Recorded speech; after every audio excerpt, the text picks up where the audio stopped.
Welcome to 108 news Telugu బులెటిన్ల ముందుగా headlines. మా అన్నపై విచారణ జరగాలి. ఏపీ సీఎం చంద్రబాబుకి వైఎస్ షర్మిల బహిరంగ లేఖ. మహారాష్ట్రలో మళ్లీ ఎన్నికలు నిర్వహించాల్సిందే. సంజయ్ రౌత్ సంచలన డిమాండ్. ఈగోని పక్కన పెట్టండి. మమతా బెనర్జీని ఇండియా కూటమికి లీడర్గా గుర్తించండి. ఎంపీ కళ్యాణ్ బెనర్జీ విజ్ఞప్తి.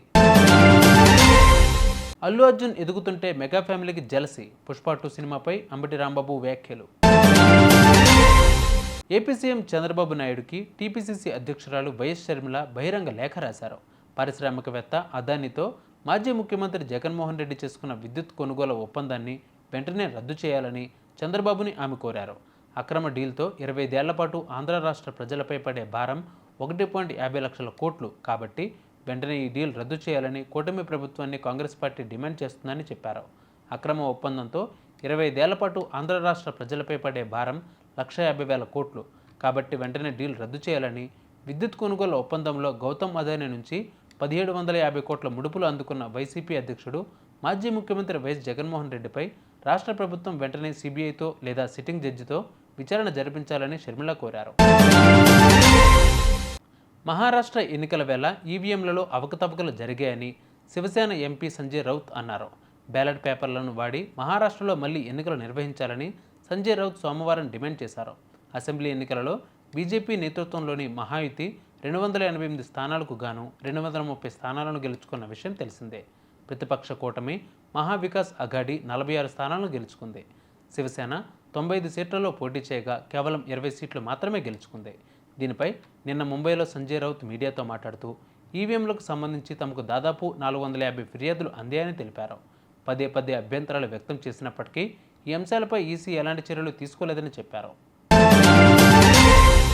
కాంగ్రెస్ పార్టీ ఈగోని పక్కన పెట్టాలని, పశ్చిమ బెంగాల్ ముఖ్యమంత్రి మమతా బెనర్జీని ఇండియా కూటమికి లీడర్గా గుర్తించాలని తృణమూల్ కాంగ్రెస్ ఎంపీ కళ్యాణ్ బెనర్జీ అన్నారు. పశ్చిమ బెంగాల్ అసెంబ్లీ ఉప ఎన్నికల్లో తృణమూల్ కాంగ్రెస్ క్లీన్ స్వీప్ చేసిన విషయం తెలిసిందే. కాంగ్రెస్ ఇతర ప్రతిపక్ష పార్టీలు ఇటీవల ఎన్నికలలో తమ వైఫల్యాలను అంగీకరించాలని చెప్పారు. వ్యక్తిగత లక్ష్యాల కంటే ఐక్యతకు ప్రాధాన్యం ఇవ్వాలని అన్నారు. వారు తమ ఆహాన్ని పక్కన పెట్టాలని, మమతా బెనర్జీని ఇండియా కూటమి నాయకురాలుగా అంగీకరించాలని చెప్పారు. అల్లు అర్జున్ పుష్ప 2 సినిమా డిసెంబర్ 5న రానుంది. ప్రస్తుతం పుష్ప 2 మూవీ యూనిట్ వరుస భారీ ప్రమోషన్స్ చేస్తున్నారు. ఇప్పటికే రిలీజ్ అయిన సాంగ్స్ ట్రైలర్తో సినిమాపై భారీ అంచనాలు నెలకొన్నాయి.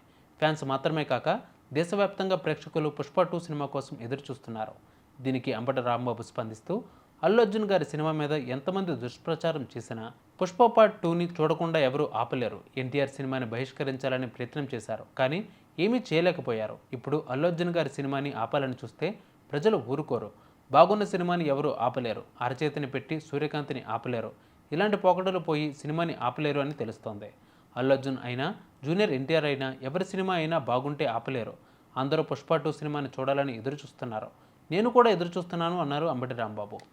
అరచేతిని అడ్డుపెట్టి సూర్యకాంతిని ఆపలేరు, అదేవిధంగా ఇలాంటి ఎదవ పోకళ్ళు పోయి సినిమాని ఆపలేరు అని మరొకసారి నిరూపించేటటువంటి కార్యక్రమం వస్తుంది. అల్లు అర్జున్ అయినా, లేదా జూనియర్ ఎన్టీఆర్ అయినా, లేకపోతే మరొకరైనా సినిమా బాగుంటే ఎవరైనా చూస్తారు, బాగోపోతే ఎవరు చూడరు. నాకు తెలిసి అందరూ ఉవ్విళ్ళు ఊడుతున్నారు. పుష్ప 2 చూద్దాం, దానిలో ఎంత బ్రహ్మాండంగా ఉంటుందని అందరూ ఎదురు చూస్తున్నారు. నేను కూడా ఎదురు చూస్తున్నా. మరి థియేటర్లోకి వెళ్ళి చూడాలంటే ఇబ్బందిని, నేను కూడా పుష్ప 2 ఎలా ఉంటుందో చూడాలని నాకు బాగా కోరికగా ఉంది. ఎందుకంటే చాలా అద్భుతంగా, పార్ట్ 1 అద్భుతంగా ఉంది కదా, హాలీవుడ్ స్టైల్లో ఉంది కదా, అందరినీ తలదన్నే విధంగా వెళ్ళాడు కదా అల్లు అర్జును. అందువల్ల బాగా జలసిగా ఉంది కొంతమందికి. మీ జలసి వల్ల మీ కడుపులు పుచ్చిపోతాయి, గుర్తుపెట్టుకోండి. చూసారుగా బులెటిన్ అప్డేట్స్. మరిన్ని అప్డేట్స్తో మళ్ళీ మీ ముందుకు వస్తాను. అంతవరకు కీప్ వాచింగ్ 108 న్యూస్ తెలుగు.